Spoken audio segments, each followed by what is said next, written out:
Oi, minha gente, sejam bem-vindos. Meu nome é Adriano Peixoto, eu sou professor aqui do programa de pós-graduação em Psicologia da Universidade Federal da Bahia. Estamos dando início a mais um programa da nossa série Nossos Pesquisadores, Nossos Professores.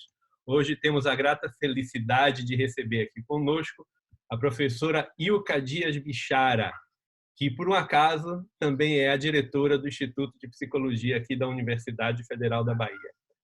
A professora Ilka, ela é psicóloga com mestrado e doutorado em Psicologia Experimental pela Universidade de São Paulo. Professora Ilka, seja bem-vinda, é um prazer enorme tê-la conosco nesse dia. Prazer é meu ter essa oportunidade. Bom dia, boa tarde a todos que estão assistindo a gente e espero que a minha trajetória influi de uma forma, inspire novos pesquisadores. Tenho certeza que sim. Mas, Ilka, acho que a gente pode começar justamente por aí. Como é que você escolheu ou se decidiu pela psicologia? Como é essa sua chegada na nossa área? Olha, é muito estranha. Desde quando eu era criança, eu resolvi que eu queria ser cientista. Assistindo um filme, uma comédia, Jerry Lewis, tinha uma mulher cientista, parecia. E aí eu disse, é isso que eu quero ser, né? Uma mulher que dá palestras, que faz pesquisa, e fiquei com isso na cabeça. Mas depois, adolescente, coisa e tal, mas pesquisa que área, o que é que eu vou fazer, né? Eu estudava em colégio público, era muito pobre, e peguei o declínio do ensino público. Então, o ensino das áreas chamadas científicas era muito ruim, né? De química, física. E aí, nessa época, adolescente, eu também gostava de ler artigos, né, ditos de psicólogos que saíam em revistas de circulação, né? Nem me lembro mais o nome nas revistas na época. E toda vez que eu lia, eu me frustrava muito. O tema era super interessante, mas quando eu ia ler, eu achava tudo muito superficial, senso comum, né? Aí foi crescendo em mim uma vontade de dizer assim, não, essa área precisa muito de pesquisa, eu vou ser cientista dessa área do comportamento. Então, eu entrei, fiz vestibular para o curso de psicologia, passei, né, na UFMA, não querendo ser psicóloga. Acho que eu devo ser a única. Psicologia não queria ser querendo ser pesquisadora em psicologia. Era isso que eu queria ser. E aí eu dei muita sorte, porque logo no primeiro semestre, eu tive uma professora de introdução à psicologia, professora Eglê Duarte, fantástica, excelente professora, e que nos apresentou exatamente a psicologia como ciência. Então, foi uma felicidade assim muito grande. E eu disse, não, achei meu lugar, é isso aqui mesmo que eu quero fazer, é esse o meu lugar. Né? E nessa época, quando eu estudei psicologia, ainda não tinha programa de iniciação científica, né? Eu fiz monitoria, uma boa parte dos professores eram da área comportamental, né? Então, foi aí que eu fui me formando com esses professores. Devo muito à professora Ana Amélia Carvalho, foi ela que teve assim, minha formação básica em ciência foi dada por Ana Amélia, né? Inclusive, eu falo para ela que ela me ensinou a observar comportamento. E até hoje eu trabalho com observação do comportamento, né? Seguindo assim. Depois que eu me formei, mas eu me preparei também para psicóloga escolar, porque eu digo, para mim, uma menina pobre, era ser professora na universidade pesquisadora, era um sonho, mas não via como é que isso ia poder se concretizar, não é? Tinha estudado em colégio público, essas coisas todas. Na universidade, eu tenho que confessar que eu militava mais do que estudava, então, no movimento estudantil, né? Mas eu fui monitora de psicologia geral, fui monitora de psicologia experimental, e aí foi minha escola. Aí, quando eu me formei, depois de alguns meses formada, apareceu a oportunidade para ser professora temporária, né, na Universidade Federal de Sergipe. Eu me mandei para lá. Não podia perder essa oportunidade, nem parecia real, né, que eu estava conseguindo entrar numa universidade pública para dar aula, né? Então, nessa época, lá na Federal de Sergipe não tinha o curso de psicologia, eu dava aula para outros cursos. É bom dizer também que, antes de fazer vestibular, eu não pensava em ser professora, eu pensava em ser só pesquisadora. Eu descobri que ensinar era bom e que ser professora sendo monitora. Sendo monitora primeiro de Nádia Rocha, depois e de Angelina, e Psicologia 1 para outros cursos. E depois de Ana Amélia e o Denô também, passei um pouquinho com o Denô, no laboratório, Psicologia Experimental. Então, eu vi que eu tinha facilidade para explicar, que eu tinha didática, os alunos gostavam. Então, aquilo foi dando um prazer muito grande. Então, quando eu entrei na Federal de Sergipe, ainda com um contrato precário, né? Mas aquilo ali foi me dando um prazer grande, fui me envolvendo. Nunca estudei tanto na vida para me preparar, para corresponder, né? E fui muito bem avaliada nesse período.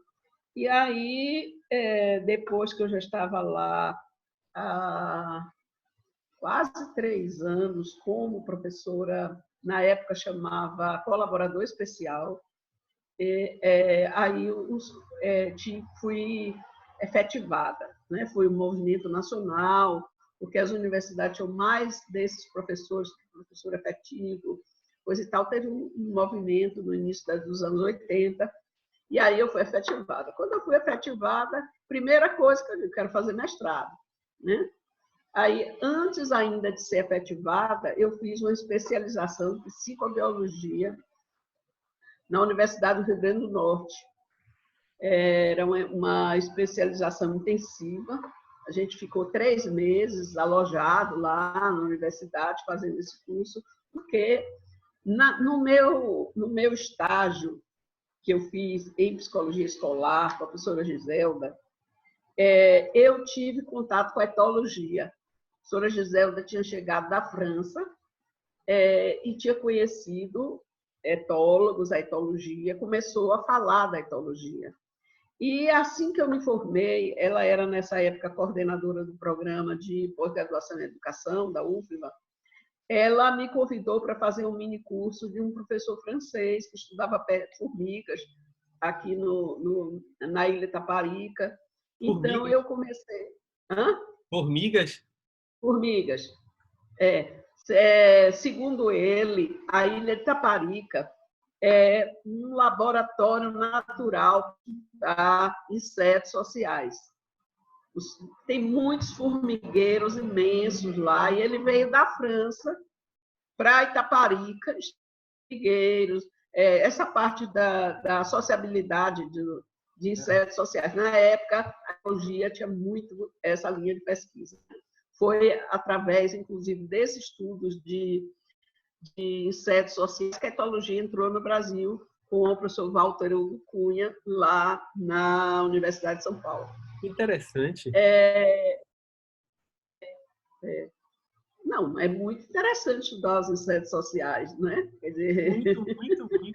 Eu acho que hoje tem muita gente em psicologia que não imagina nada parecido com isso, como uma forma de aprendizagem, iniciação, mesmo como um campo de estudo para a psicologia. Isso, mas na USP foi muito, ainda tem gente que estuda insetos sociais lá e comportamento de outros insetos, memória de aranha, tem coisas interessantes.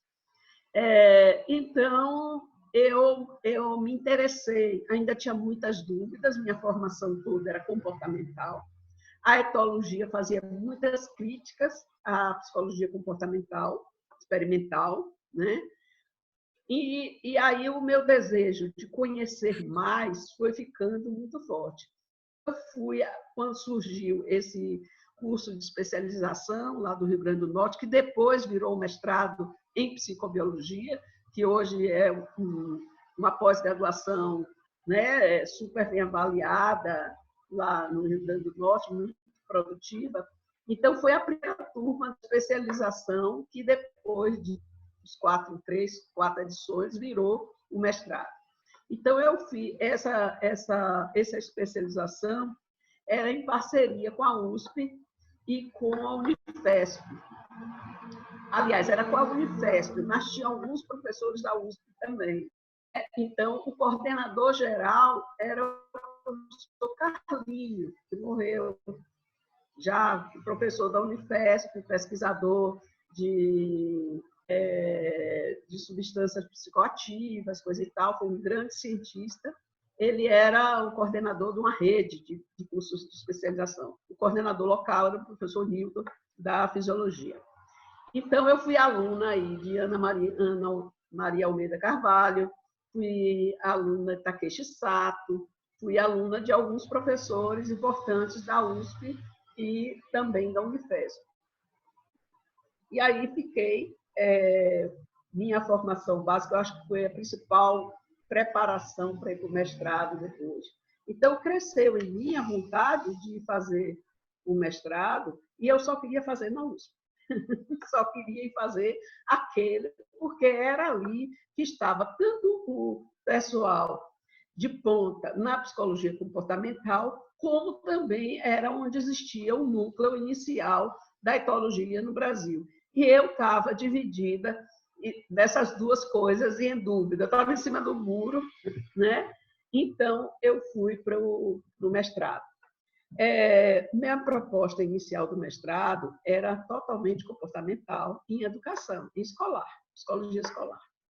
Só que eu tive uns contratempos, não pude escolher orientadora, a orientadora que se apresentou para me orientar não era da área, não me orientava de fato, então foi um sofrimento grande, coisa, até que eu fui aluna, a última disciplina que eu fiz, os últimos créditos do professor César. Grande César. Aí pronto.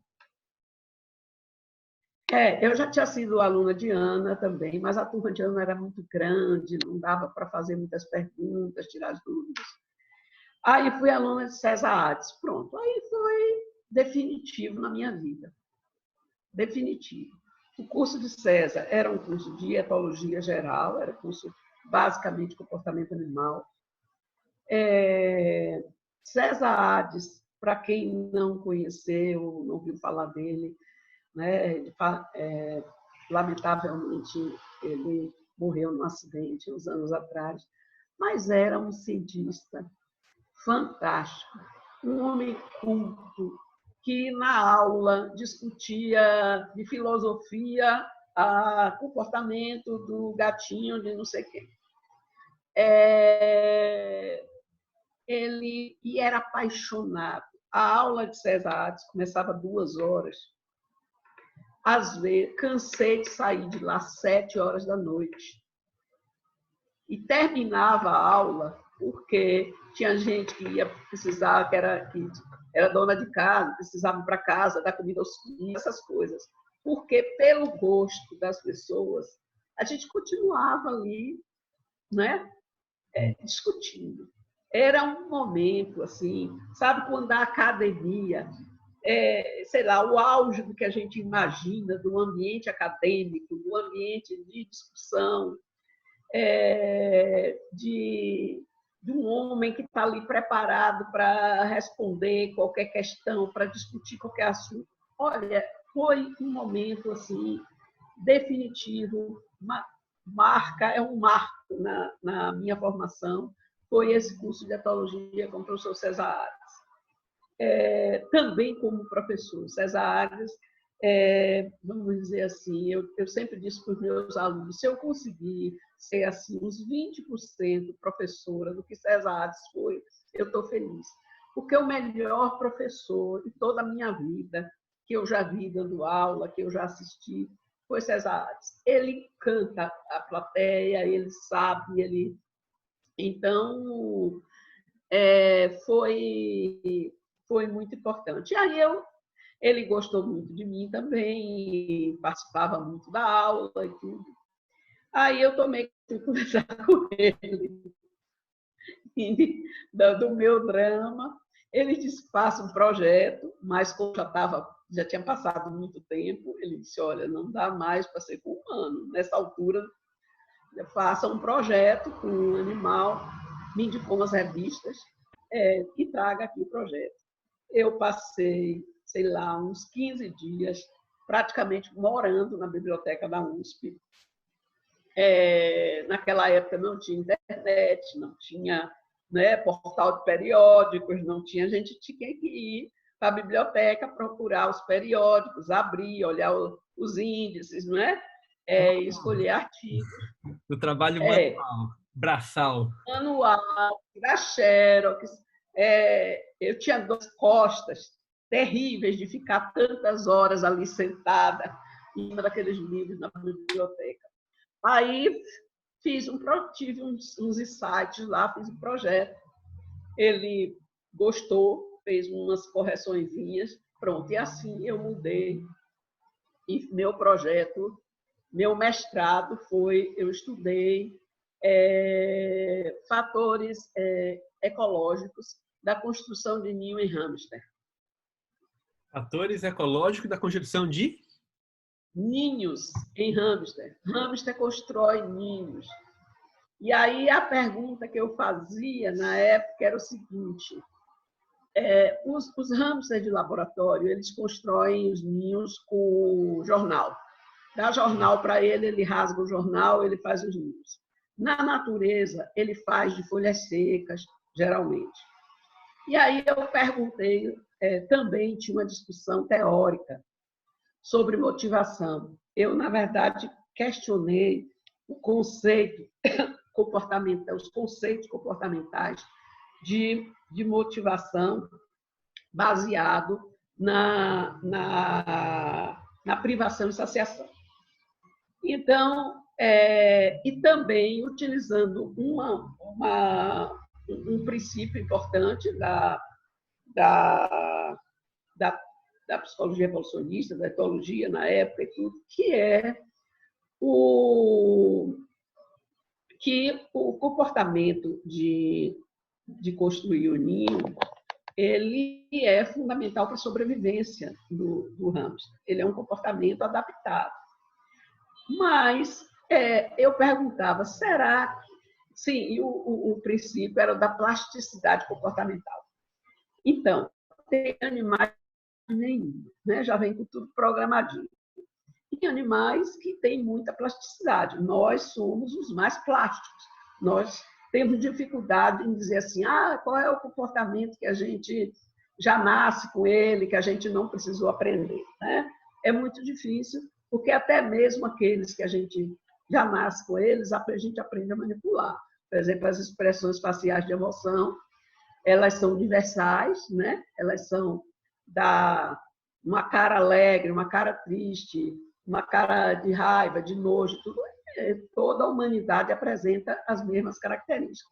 Mas a gente aprende a controlar. Eu, por exemplo, posso estar com medo e fazer uma cara de paisagem, né? Um ator pode fazer qualquer das caras que o papel dele e o texto necessite. Então, a gente aprende a manipular. Então, nós somos muito plásticos, nossa capacidade de aprendizagem é muito grande. E no hamster, será que o hamster ele teria a capacidade de se adaptar a materiais novos, ou se, tendo possibilidade de escolha, ele escolhe um determinado material em detrimento de outro? E aí eu bolei um experimento em que eu tinha 3 grupos de hamster, que eu dava o papel, que era o que eles tinham no laboratório. Em outros eu dava grama verde, saía pela USP com a tesoura na mão, cortando grama todo dia de manhã. E num outro eu dava lã. E aí eu observava, registrava, fotografava os ninhos de cada grupo, né, de semanas seguidas. Macho, fêmea.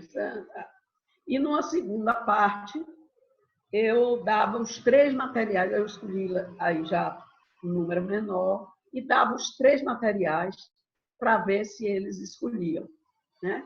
Então, foi esse o meu mestrado. Confirmei minha hipótese de que eles escolhem quando você dá o grupo de grama verde, mesmo privado de ninho, porque eles ficavam privados de ninho, ele não faz o ninho. Entendeu? Então, a privação é importante, mas ela não é determinante em qualquer circunstância, né? E parece que para a lã, por exemplo, não existia saciação. Era aqueles ninhos imensos, né? A forma de coletar era diferente, a forma de arrumar o ninho era diferente. Então, foi muito interessante. Eu fiz isso. Aí concluí o professor Cesades, ele aceitou me orientar com uma condição de que depois da qualificação eu passasse para uma professora que estava se credenciando, porque ele estava já com excesso de orientandos. Aí me falou quem era a professora, eu já tinha conhecido, aceitei na hora. A professora Emma Horta, da USP, professora da USP, atualmente diretora do Instituto de Psicologia da USP. Então, eu fui a primeira orientanda de mestrado e depois a primeira orientanda também de doutorado da professora Emma, como ela diz, a filha mais velha.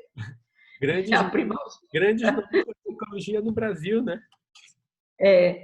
Emma né, da apoio do Comitê do CNPq. Então, Emma... Então, eu terminei o mestrado e, quando eu terminei, assim que acabou a defesa, Emma me perguntou, e aí, vamos... Eu defendi no mês de abril, e em julho tinha... Abril ou maio, uma coisa dessa. Em julho tinha uma seleção na USP para doutorado, que era apenas para egressos da própria USP, quem tinha feito mestrado lá. Então, ela disse, olha, vai ter a seleção agora, eu tenho interesse em continuar lhe orientando, a gente pode, a partir de agora, fazer o projeto como você queria, com crianças e tal. Aí eu topei, né? Tive que brigar na minha universidade. Então, é assim que começa a sua trajetória com as crianças e brincar. Já tá ainda não era brincadeira. Ainda não era brincadeira. Ah, tá. Né? Porque nas disciplinas do mestrado, eu tinha feito uma disciplina com a professora Nielce, que era sobre comunicação não verbal. Eu tinha feito uma com o professor Ailton sobre comunicação não verbal no geral, e com a professora Nielce, uma de criança. E tinha me apaixonado pelo tema que eu falei no instante aqui, que era expressões faciais de emoção. E aí eu queria estudar isso em crianças, né? Eu entrei para o doutorado com esse propósito. Aí passou-se 6 meses, eu não conseguia avançar no meu projeto. Lia, por quê? Porque essa área, tanto nos Estados Unidos como principalmente na Inglaterra, ele já é muito avançada e as pesquisas utilizam muitas tecnologias, né? Então, eu lá na USP não tinha esses recursos para fazer pesquisa no mesmo patamar. Eu até tinha as questões de pesquisa, mas não tinha os meios para fazer o registro das crianças, mostrar. Exatamente. que boa parte já utilizava naquela época filmagem, videotape, né, ou outros já estavam tendo computador, usava recursos, e eu não tinha isso disponível ainda lá na USP, né? Mais tarde até teve, mas eu já estava no caminho. E eu não consegui ter uma ideia, vamos dizer assim, super criativa, que fugisse a isso. E é muito interessante porque a primeira banca de mestrado que eu participei fora da Bahia, fora, na época em Sergipe, fora de Sergipe, que eu fui para Belém, a Celina tinha sido minha colega de doutorado, me convidou para a banca de uma orientanda dela exatamente sobre esse assunto. Só que essa menina foi com a aldeia indígena, né? Ficou lá e fez essa pesquisa com as crianças indígenas.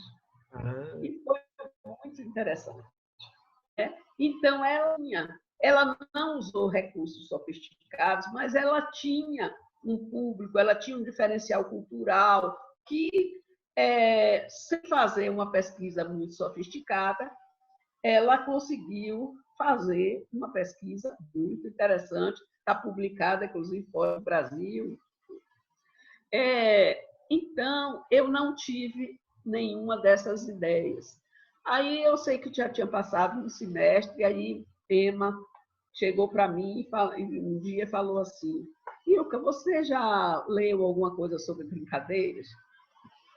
Você já li alguma coisa? Você acha? Acho interessante. Aí ela me deu uma dissertação de Maria Salino Moraes, orientada por Ana Maria Almeida Carvalho, que tinha sido acabado de ser defendida. Me deu leia aqui essa dissertação. Olha, eu fui lendo essa dissertação. Quando eu terminei, eu acho que eu li em 2, 3 dias. Quando eu terminei, meu projeto estava pronto. Foi o Fiat Lux. Não, eu fui me apaixonando por aquilo, né?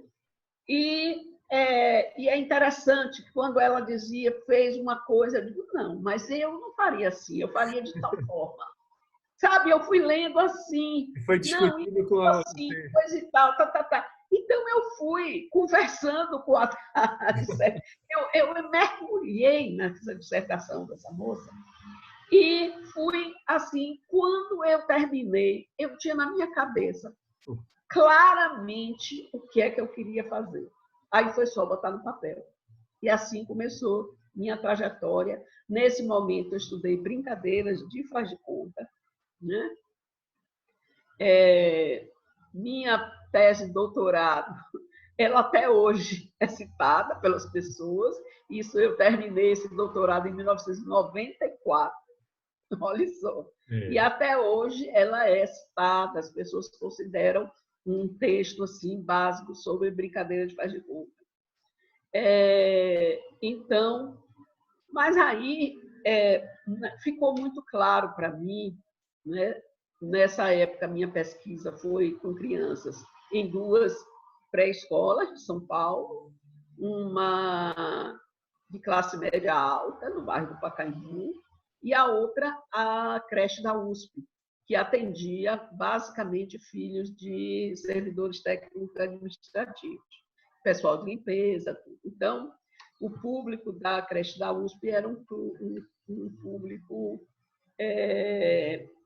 de status socioeconômico bem mais baixo. Na outra, status socioeconômico bem alto, né? As mais pobres lá eram filhas de professoras da PUC. Então, aí eu fiz as comparações, menino, menina, as 2 creches, coisa e tal. E lendo, né, toda a bibliografia, e eu já estava muito envolvida, né, com etologia, com teoria evolucionista, desde o mestrado, a dissertação era evolucionista, né? Então, lá a brincadeira é universal, né? A brincadeira, e não é só humana. Todos os mamíferos brincam. uns mais, outros menos, né? Então, a brincadeira já é anterior a nós. É uma adaptação anterior à nossa existência enquanto espécie. Pois é, e qual é a função da brincadeira? Qual é a importância de brincar?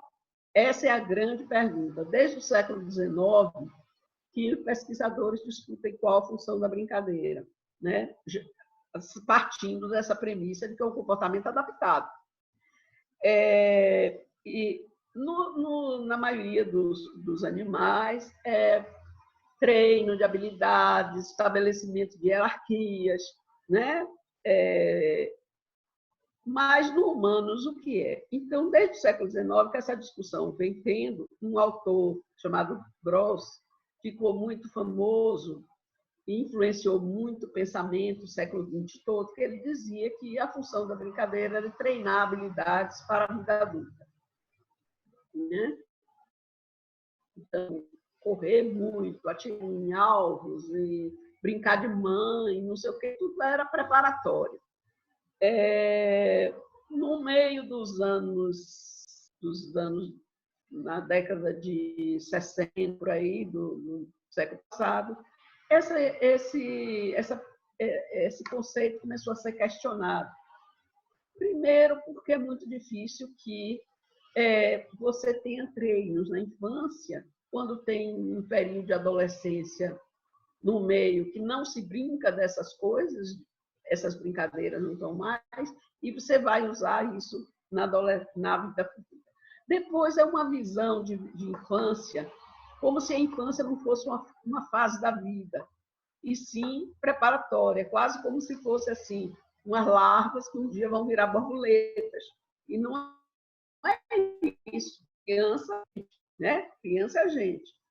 Então, os pesquisadores evolucionistas começaram a ver perguntar qual seria a real função e levantar a hipótese que deveria haver, vamos dizer assim, vantagens para a própria infância em brincar. E aí se começou a levantar muitas coisas, a sociabilidade da criança, parte física, E mais recentemente, a grande contribuição vem sendo dada pela neurociência, né? Então, desde a década de 80, por aí, se começou a levantar isso em outras espécies, né? E um autor chamado Beers viu que os bichos que ele estudava, se ele confinasse e não deixasse o bichinho brincar, esse bichinho não desenvolvia adequadamente o córtex, o cerebelo, no cérebro, várias partes. Depois, já no fim do século XX, alguns autores viram que em primatas humanos isso acontecia também. Pesquisas com chimpanzés, tudo que tinha a brincadeira influenciava diretamente no desenvolvimento da amígdala e do hipotálamo, que são relacionados com emoção, com sociabilidade, com isso tudo. Então, a hipótese hoje, que é chamada de hipótese ontogenética, é de que as vantagens do brincar estão na própria infância. Mesmo que se tenha alguns ganhos, porque a vida não é interrompida, não é? A vida de uma pessoa vai continuando. Então, suas experiências todas vão, de alguma forma, aparecer ou influenciar seu futuro. Não é? Mas não tem nenhuma pesquisa que mostre que uma criança que correu muito na infância vai ser um ótimo corredor quando adulto, ou que uma menina que brincou muito de boneca quando era menina vai ser uma excelente mãe. Nenhum estudo comprova esse tipo de relação. Então, a explicação está na própria infância. Então, hoje, já se tem pesquisas bem avançadas, autores já afirmam isso, que a importância do brincar está na estimulação do cérebro né? E no desenvolvimento do cérebro. Por quê? Brincar é uma atividade, por ela não ter um fim, quer dizer, a criança brinca de polícia e ladrão, mas o outro não é preso nem machucado de verdade, né? Pode ser interrompido a qualquer hora. A criança está no meio de uma brincadeira, interrompe, vai e brinca outra coisa. Ao mesmo tempo que conversa, que arruma coisa, corre, pula. E brincadeira, ela, ao mesmo tempo, ela estimula várias áreas do cérebro, né? O que nenhuma atividade, vamos dizer assim, corriqueira da nossa vida faz. Então, brincar muito estimula muito o cérebro, e principalmente brincar com outros, porque tem toda a parte do desenvolvimento das habilidades sociais, da sociabilidade, que é feito brincando, né? Pra vocês terem uma ideia, a gente tem estudado muito hoje o grupo de brinquedos, né? A minha orientanda Chiniata teve que adiar a defesa de tese, mas ela tem um trabalho belíssimo sobre o grupo de brinquedo como um lugar político. Político por quê? Porque no grupo de brinquedo as crianças negociam entre elas, negociam para propor um adulto, garantem o território, desenvolvem uma série de habilidades, quer dizer, político no sentido amplo do que é política, negociar, né? Defender seus interesses, se agregar com outros na defesa desse interesse. Então, a gente tem estudado muito isso, e é impressionante como no grupo de brinquedo você tem ali uma microsociedade com que as crianças têm habilidades que a gente não imagina que elas tenham, né? Então, eu enveredei por isso, e desde ainda lá em Sergipe, comecei a ver variações, porque a brincadeira ela é universal, mas ela varia conforme o contexto.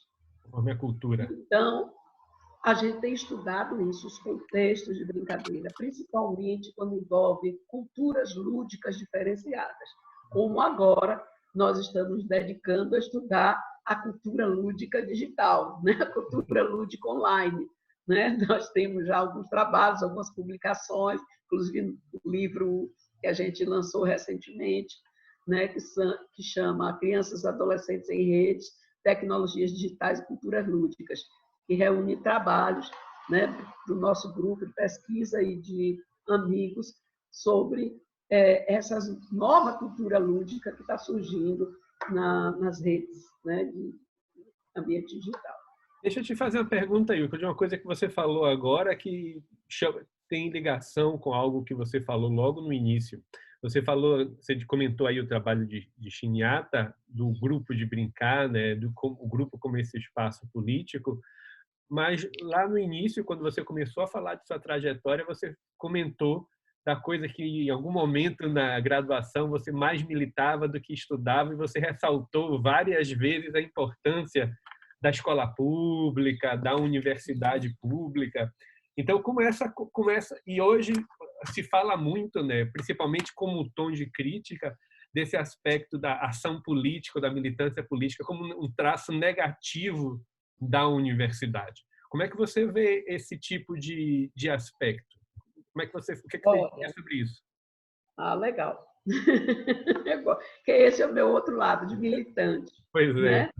Então, eu me tornei militante na universidade. Quando eu entrei para ser aluna, nós estávamos em plena ditadura militar, e aí eu comecei a participar das reuniões do diretório, a participar da política mais geral da cidade e tudo, e fui me tornando militante. Nessa fase, além do compromisso, né, de lutar contra a ditadura, da consciência de que era preciso lutar contra a ditadura e defender a universidade, tudo, para mim também teve aprendizados importantes. Eu, inclusive, quando falo com os alunos, eu digo, olha, movimento estudantil é uma escola. Eu aprendi a falar em público, eu perdi a timidez, eu era uma pessoa extremamente tímida, eu tinha vergonha de fazer pergunta em sala de aula ao professor, tirar dúvida. E eu, sei lá, juntar ideias, a pensar rápido, Então, isso tudo eu aprendi em assembleias, assim, nas reuniões do diretório, na luta. Depois, quando eu me formei, e fui lá para a Federal de Sergipe, ainda era ditadura. Então, quando eu cheguei lá, também se apresentou a necessidade de continuar lutando contra a ditadura. Nesse momento, estava sendo criada então, a Associação Nacional dos Docentes do Ensino Superior, antes, né? E eu me engajei muito nessa época. Eu fui diretora da primeira diretoria, teve uma diretoria provisória de um ano, e depois, em 82, em meados de 82, foi eleita a primeira diretoria, e eu fiz parte dessa diretoria. Por quê? Porque eu já estava também na luta dos professores colaboradores. E nessa história de ser representante dos colaboradores lá de Sergipe, em reuniões nacionais, e eu terminei me tornando uma representante dessa parte da categoria. E militei muito tempo no movimento docente, presidente da AD lá de Sergipe, uma época. Quando eu fui fazer o mestrado, São Paulo estava em plena luta das diretas. Você imagina o que é que está na cidade de São Paulo, em plena luta das diretas, né? Eu estava lá naquele ato de mais de 1 milhão de pessoas no Pacaembu, nem consegui chegar no Pacaembu, eu fiquei numa das ruas transversais, né? Então, eu participei muito ativamente de tudo isso, né? Depois veio termos que começaram a tratar mal a universidade, negligenciar, e aí também a necessidade de estar sempre na defesa da universidade pública, né? Greves, fui de comando de greve lá em Brasília, fui tudo que você possa imaginar. Eu não sei como eu conseguia juntar tantas coisas e fazer tantas coisas, né? A juventude dá isso para a gente, né? Então, eu estudava, eu militava, eu dava aula, milhares de coisas fazia ao mesmo tempo. Então, eu sempre fui militante, ainda sou militante, né? Sou militante, inclusive, de partido, né? Então, e na universidade, a defesa da universidade, se não fosse o ensino público, eu não estaria aqui. Eu já começo com minha própria história de vida, né? Eu era muito, muito pobre quando eu era menina, né? E se não fosse escola pública, eu não teria, sempre estudei na escola pública, fiz mestrado, doutorado, especialização, tudo em escola pública, né? E me tornei professora de escola pública e tenho muito orgulho disso, né? De ter sido professora tanto da Universidade Federal de Sergipe por 22 anos e depois, né, em 2002 eu fui redistribuída aqui para a UFBA e já estou há esse tempo, né? Formalmente já me aposentei, mas continuo exercendo meu cargo de eletivo de diretora e continuo na pós-graduação e não pretendo sair tão cedo, né? Enquanto Tico e Teco aqui estiverem funcionando razoavelmente, eu vou estar aqui, porque eu tenho paixão por isso que eu faço, né?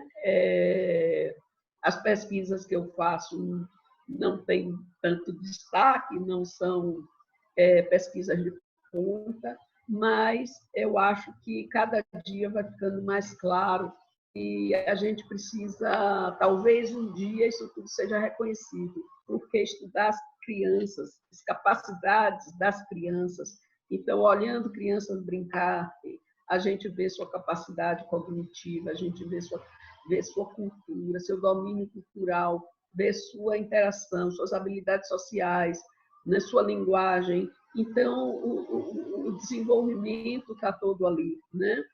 Então, hoje, por exemplo, esse desafio de compreender as crianças utilizando, né, veículos como esse que a gente está aqui hoje, e outros, e joguinhos, e conversando com os colegas, né? No trabalho de Bianca Becker, que eu orientei, as crianças falam uma frase muito interessante, que elas dizem que brincar online é a única forma dela encontrar os amigos. Né? Então, a gente, talvez até essa pandemia, eu espero que sirva para nos alertar essa reclusão de que nós precisamos dar mais espaço para as crianças brincarem, dar mais tempo para brincar livremente, brincar com as outras crianças. As crianças, muitas vezes, só encontram as outras que estão na escola. Então, e o brincar livre, o brincar sem supervisão de adultos, com outras crianças, é o que permite, né, o seu desenvolvimento pleno. Né?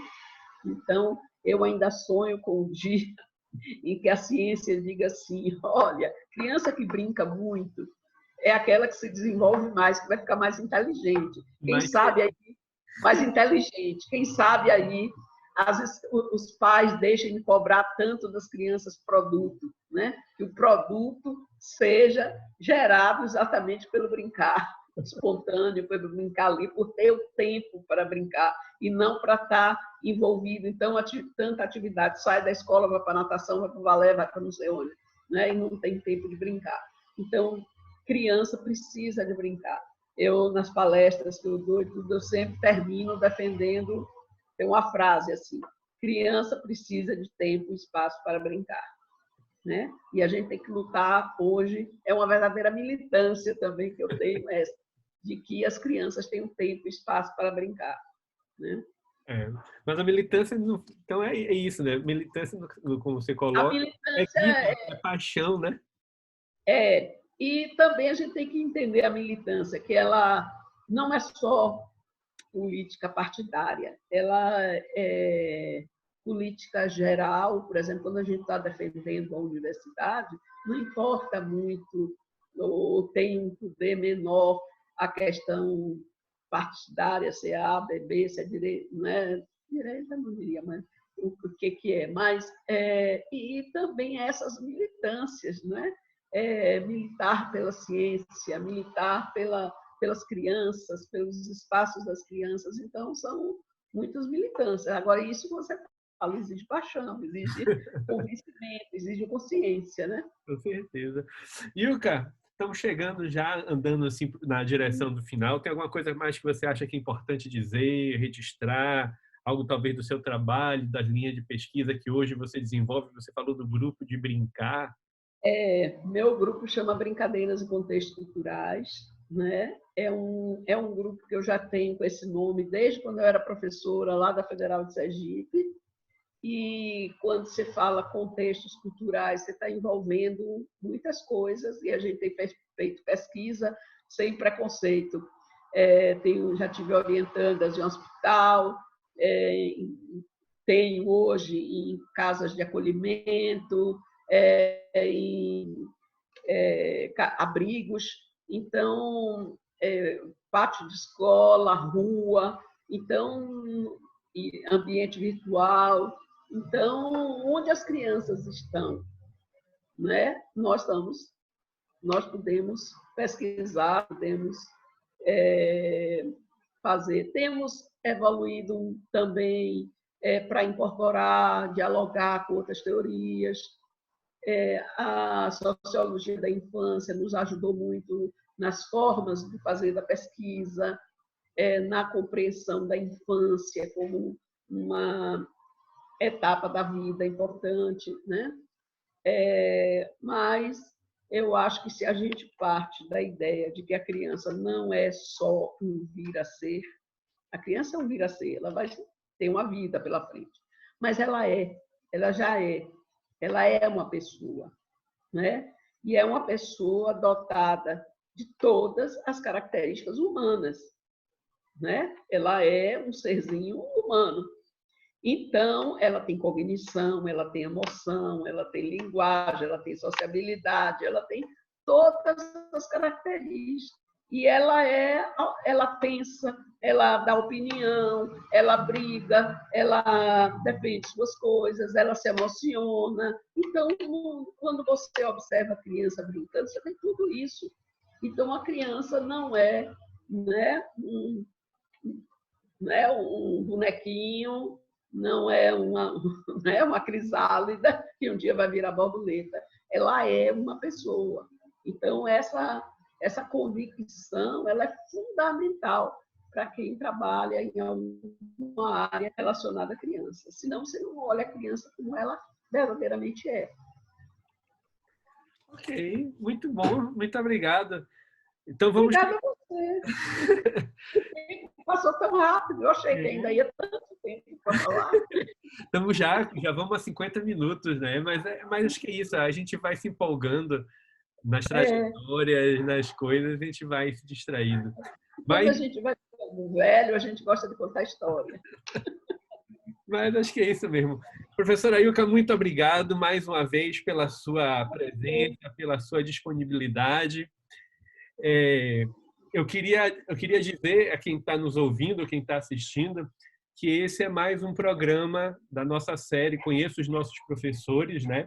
Nós estamos produzindo isso, estará disponível nas nossas redes sociais, nas redes sociais do Programa de Pós-Graduação em Psicologia da Universidade Federal da Bahia.